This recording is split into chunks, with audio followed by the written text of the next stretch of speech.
Bentrok antara driver ojol dan debt collector menyebabkan belasan orang ditangkap dan diperiksa di Polresta Bandung.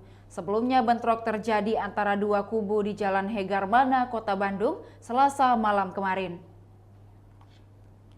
Kejadian diduga berawal karena debt collector melakukan penarikan motor ojol secara paksa.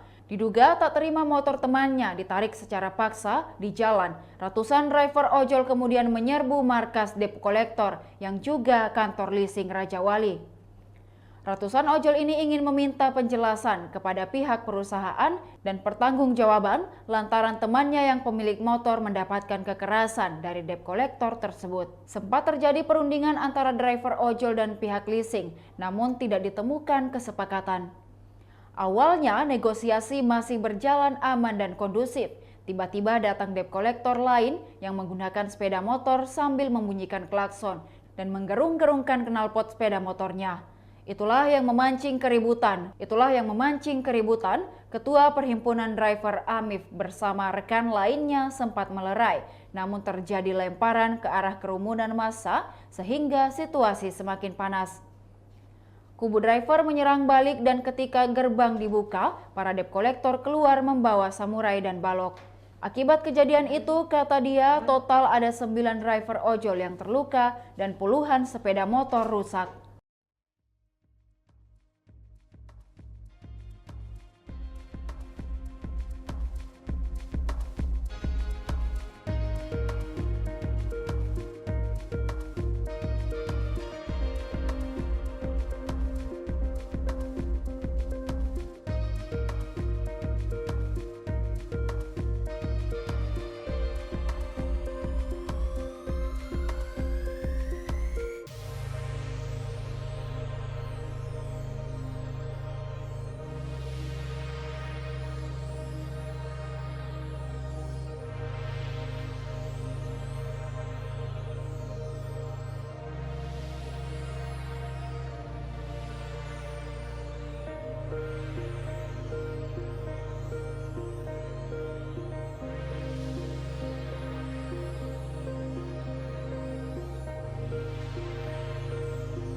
Demikian Tribun Hot News kali ini, saksikan berita lainnya hanya di kanal YouTube dan Facebook Tribun Timur.